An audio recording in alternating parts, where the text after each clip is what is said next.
ओम शांती। आज 10/6/2021 ची मुरली आहे।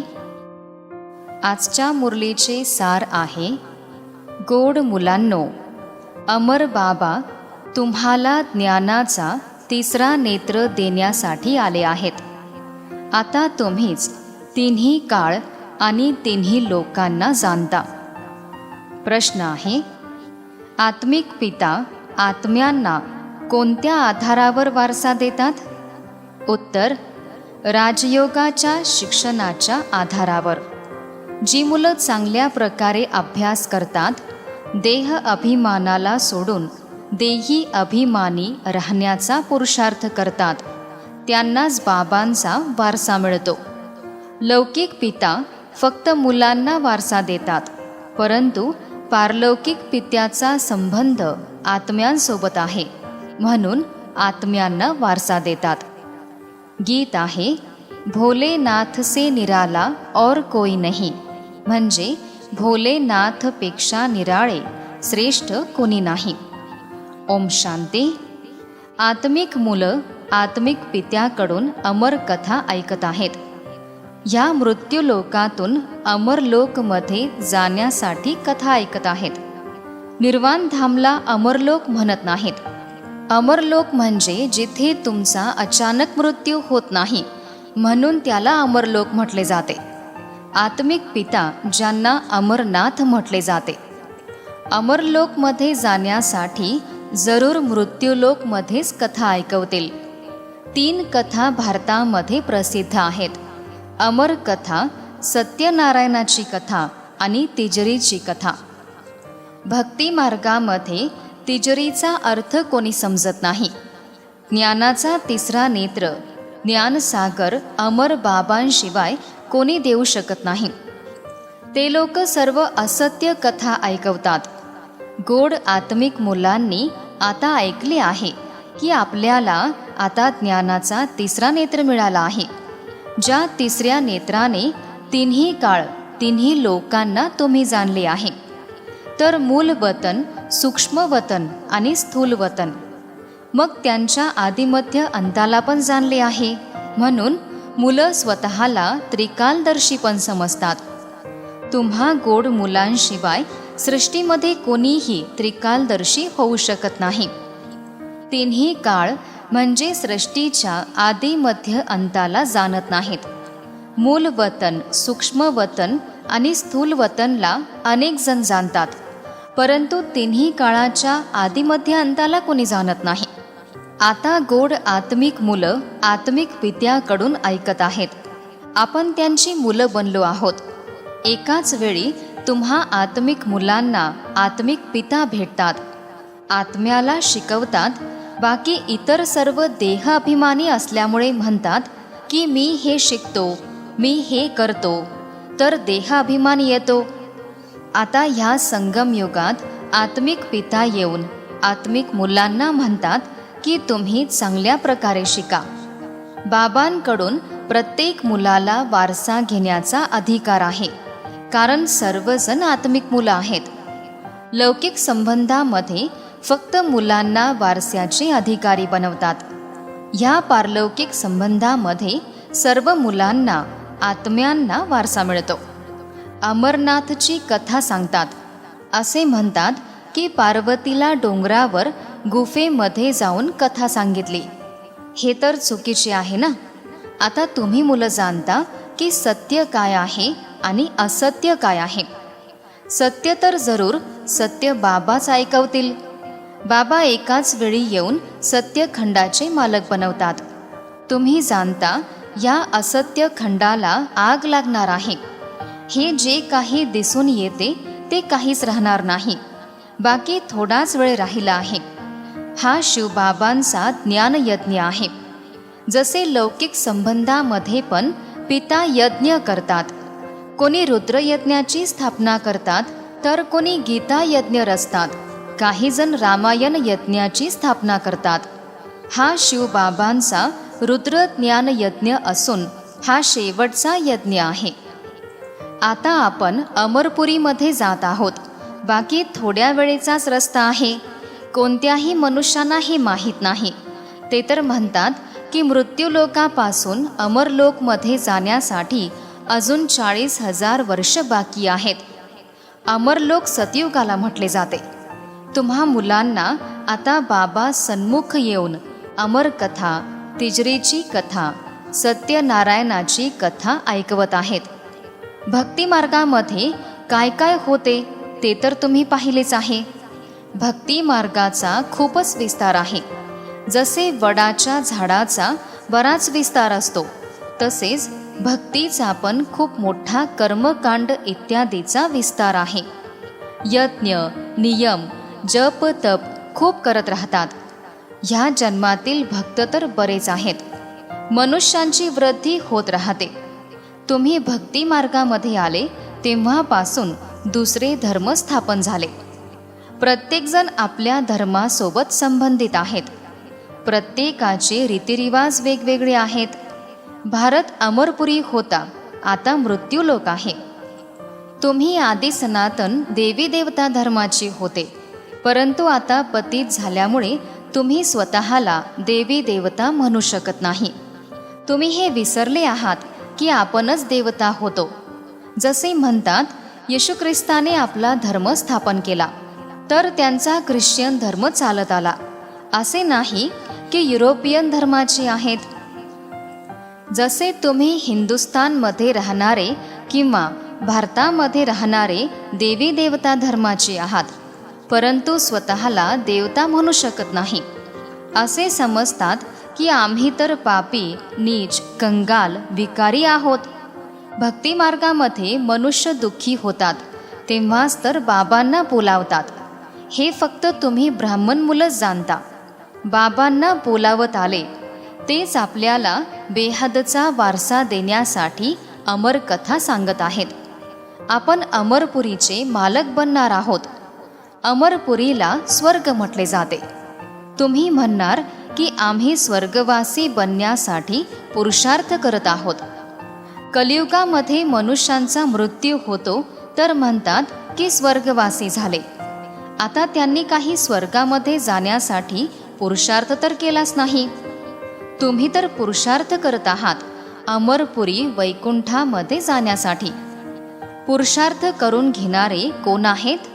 अमर बाबा, ज्यांना अमरनाथ सुद्धा म्हटले जाते. यज्ञाला पाठशाळा पण म्हटले जाते.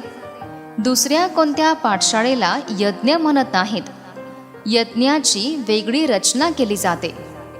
मग तिथे ब्राह्मण लोक बसून मंत्र म्हणतात. बाबा म्हणतात हे तुमचे कॉलेज पण आहे, यज्ञ पण आहे, दोन्ही एकत्रित आहे. तुम्ही जाणता ह्या ज्ञान यज्ञाद्वारे विनाश ज्वाला प्रज्वलित झाली. यामध्ये संपूर्ण दुनिया स्वाहा होणार आहे. मग नवी दुनिया बनणार आहे. त्याचे नावच महाभारी महाभारत युद्ध आहे. ह्यासारखे दुसरे युद्ध कोणते नसते. असे म्हणतात की युद्धामध्ये मिसाईल्सद्वारे युद्ध सुरू झाले. तुमच्यासोबत युद्ध तर नाहीच. ह्याला महाभारत युद्ध का म्हणतात? भारतामध्ये एकच धर्म असतो. मृत्यू तर बाहेर होतात. इथे युद्धाची गोष्टच नाही. बाबा समजावतात तुमच्यासाठी नवीन दुनिया पाहिजे तर जरूर जुन्या दुनियेचा विनाश होईल. तुम्हा मुलांच्या बुद्धीमध्ये विराट रूपाचे संपूर्ण ज्ञान आहे. तुम्ही हे पण समजता की जे कल्पापूर्वी इथे आले होते तेच पुन्हा देवता बनण्यासाठी येतील. हे बुद्धीचे काम आहे. आपण जेवढे ब्राह्मण बनलो आहोत तेच आता पुन्हा देवता बनणार. प्रजापिता ब्रह्माचे गायन आहे. परमपिता परमात्मा ब्रह्माद्वारे मनुष्य सृष्टीची स्थापना करतात, म्हणून ब्रह्माला प्रजापिता म्हणतात. परंतु कसे आणि कधी स्थापना करतात हे कोणीही जाणत नाहीत. काय सुरुवातीपासून मनुष्य नाहीत ज्यांची रचना करतात?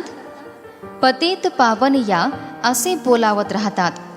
तर जेव्हा मनुष्य पतित होतात तेव्हाच तर शिवबाबा पतित दुनियेला परिवर्तन करण्यासाठी येतात. तुम्हाला बाबा नव्या दुनियेसाठी लायक बनवतात. आता सर्वजण तमोप्रधान जुन्या दुनियेमध्ये आहेत. आता पुन्हा सतोप्रधान बनायचे आहे. बाबांनी समजावले आहे, प्रत्येक मनुष्याला, प्रत्येक गोष्टीला सतो रजो तमोमध्ये यायचेच आहे. दुनिया नवीपासून जुनी जरूर होते. कपडेसुद्धा पहिले नवीन घालतात, नंतर ते जुने होतात. तुम्हाला ज्ञान मिळाले आहे. खरी सत्यनारायणाची कथा तुम्ही ऐकता. सर्व शास्त्रमयी शिरोमणी गीता आहे. बाकी गीतेची मुलंबाळं आहेत. जसे ब्रह्माची वंशावली तसेच गीता मुख्य आहे. सर्वोच्च मातपिता बाकी त्यांची मुलं आहेत. आता मातपित्याकडून वारसा मिळत आहे. बाकी दुसरे कितीही ग्रंथ इत्यादी वाचले, काही जरी केले तरी पण वारसा मिळू शकत नाही. जे ग्रंथ इत्यादी वाचतात त्यांची खूप कमाई होते. ते तर अल्प काळासाठी झाले. इथे तुम्ही मुलं ऐकत आहात तर भरपूर कमाई होते. ते सुद्धा 21 जन्मांसाठी कमाई होते. विचार करा, ते एक जण ऐकवतील, बाकी सर्व त्यांना पैसे देतील. इथे बाबा तुम्हा मुलांना समजावतात तर तुम्ही 21 जन्मांसाठी खूप सावकार बनता. तिथे तर ऐकवणाऱ्याचे खिसे भरतात. भक्ती इत्यादी करणे हे प्रवृत्ती मार्गाचे काम आहे. तुम्ही जाणता स्वर्गलोकामध्ये आपण पूज्य होतो, नाही तर 84 जन्मांचा हिशोब कुठून आला. हे आत्मिक ज्ञान आहे, जे सर्वोच्च आत्मा ज्ञानसागराद्वारे प्राप्त होते. पतित पावन बाबाच सर्वांचे सद्गतीदाता आहेत. आम्हा मुलांना अमर कथा ऐकवत आहेत. जन्मोजन्मी असत्य कथा ऐकत आलो. आता सत्य कथा ऐकून तुम्ही 16 कला संपन्न बनता. चंद्राला 16 कला संपूर्ण म्हटले जाते. सूर्यासाठी असे म्हणत नाहीत. तुम्ही जाणता आपण आत्मे भविष्यामध्ये सर्व गुण संपन्न 16 कला संपूर्ण बनतो. परत अर्ध्या कल्पानंतर त्यामध्ये भेसळ होते, म्हणजे अशुद्धता येते. आता तुम्ही समजता आपण पुन्हा सर्व गुण संपन्न 16 कला संपूर्ण असे देवता बनत आहोत. आपण आत्मे पहिले आपल्या घरी जाऊन नंतर आपण नवा देह धारण करून सूर्यवंशी देवता बनणार. नंतर चंद्रवंशी घराण्यामध्ये येणार. हा 84 जन्मांचा हिशोब आहे. कोणत्या वर्णामध्ये किती वर्षांमध्ये किती जन्म झाले हे बाबांनी 84 जन्मांच्या सत्य कथेमध्ये ऐकवले आहे. तुम्हा मुलांना म्हणतात तुम्ही भारतवासीस 84 जन्म घेता. स्वतःला आता ब्राह्मण समजायचे आहे. मम्मा बाबा असे म्हणता ना. शिवबाबा ब्रह्माद्वारे वारसा देतात.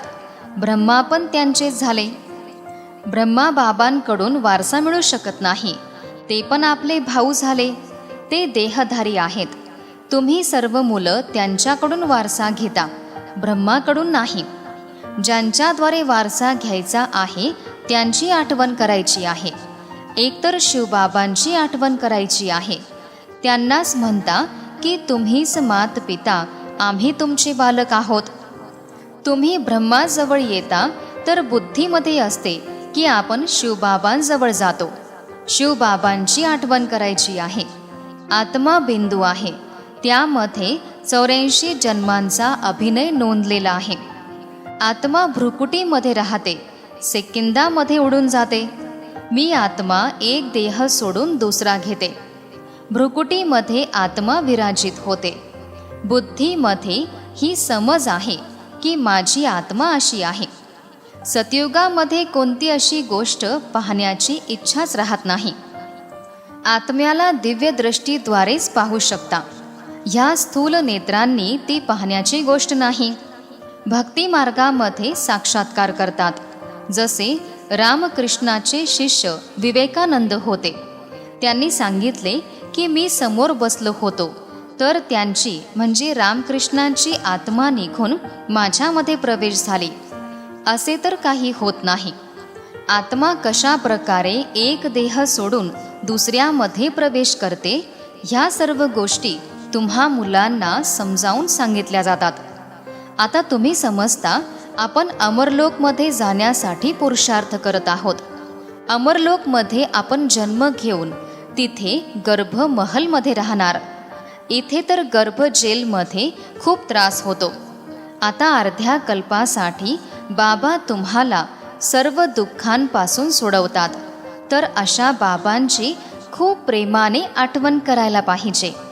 अच्छा, गोड गोड फार फार वर्षांनी भेटलेल्या मुलांप्रती मातपिता बाप दादांची प्रेमपूर्ण आठवण आणि सुप्रभात. आत्मिक पित्याचा आत्मिक मुलांना नमस्ते. आत्मिक मुलांचाही आत्मिक पित्यांना नमस्ते. धारणेसाठी मुख्य सारांश आहे.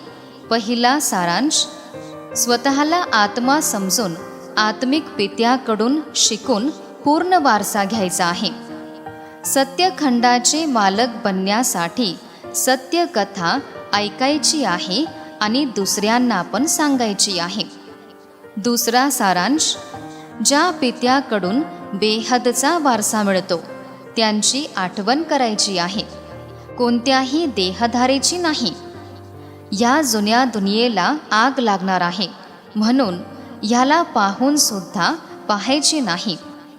आजचे वरदान आहे, मनमनाभवच्या विधीद्वारे मनरस स्थितीचा अनुभव करणारे आणि करवणारे सर्व बंधनमुक्त भव.